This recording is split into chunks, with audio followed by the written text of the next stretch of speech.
35 000 адамды батырган Ташкенттеги Бунёткор стадионунда боло турчу Өзбекстан менен Кыргызстандын футбол таймашына бир дагы адам киргизилбей турган болду.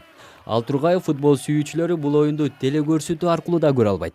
Мындай чечим эки өлкөнүн машыктыруучулары тарабынан сунушталып, колдоого алынганын Кыргызстандын футбол федерациясынын маалымат катчысы Наталья Угрюмова Азаттыкка айтты. Матч, который будет во время которого будут наигрываться. Бул матчта жаңы тактикалар текшерүүдөн өткөрүлүп, оюнчулардын алмашуусуна чектөө коюлган жок. Ошондуктан машыктыруучулар өздөрүнүн талаадагы тактикаларын башка таңдаштарына көрсөтүүнү каалаган жок.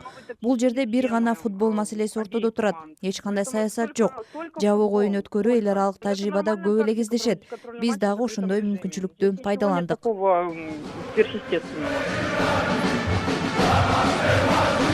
Футбол беттешин жабык өткөрүү тууралуу чукул чечим Кыргызстандын күйөрмандарын капалантпай койгон жок. Бирок алар маселенин түп көзөгү башка себептерде жатканын айтышууда. Анткени 23 августта Кыргызстандын улуттук курамына жан тартканы бараткан 30 чакты күйөрманды Өзбекстандын чегарачылары достук чегара бекетинен өткөрбөй, өлкөдө эгемендүүлүк күнүнө карата коопсуздук чаралары күчөп жатканы менен түшүндүргөн.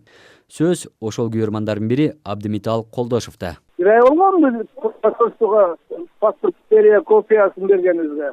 3 күн мурун тизме келди, өтөсүңөр дедилер. Кетип атат эле бүгүн немеге бардык да, таможняга. Барсак, эсенбусы келип, тизим мустакыл, ачык айтса кылып койду. Бир жумадан кийин мустакыл экен го, эгемен күн экен да азыр. Ошого карата өтпөйсүңөр деп койду. Кыргызстан менен Өзбекстандын футбол боюнча улуттук курамалары эгемендүүлүк алгандан бери болгону 5 жолу беттешкен. Өлкөдөгү саясий кырдаал акыркы жылдары футбол таймашына жолтоо болуп, жолдоштук оюндар узак убакыттан бери өтө элек болчу. Кыргызстандын футбол федерациясынын мурдагы жетекчиси Амангелди Муралиев Өзбекстанга жаңы бийлик келгенден бери кыргыз-өзбек алакасы оң жакка жылганын белгилеп, эки элдин достугун бекемдөөгө футбол оюнунда чоң салым кошмок дейт. Мен ойлоп атам, ал жерде эч кандай саясат болбош керек, чынын айтканда. Бул күйөрмандарга стадиондун эшиктери ачык эле болуш керек. Эмчүн дегенде өзбек эли, кыргыз эли баягы эжелтеден достой, бир тууган эл, чынын айтканда. Күйөрмандар келиш керек да. Күйөрман деген бул футболдун чөйрөсү. Футбол күйөрманы Кубаныч Урайымовдун айтуусунда Өзбекстан-Кыргызстан футбол оюнун жабык өткөрүүгө биринчи кезекте өзбек тарап кызыктар.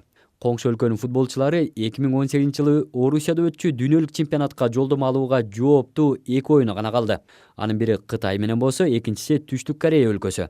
Андыктан өзбек футболчулары өзүнүн тактикалык схемаларын атаандаштарга көрсөтпөй, Кыргызстан менен даярдык иретинде ойноп жатат дейт Урайымов. Максат утуктай эмес, максат тиги өзбек тарап Кытай менен ойнойт жакында, Корея менен ойнойт, аларга спарринг партнер керек. Биз болсо Мьянма менен эки жолу ойнойбуз. Бизге спарринг партнер керек. Алардын оюндун тактика, стратегияларын, чтобы постороннийдан билбеш үчүн аны огласка кылып аткан жаап койду. Эл аралык футбол федерациясынын август айындагы рейтингинде Өзбекстан 64-орунга жайгашса, Кыргызстан 128-сапта турат.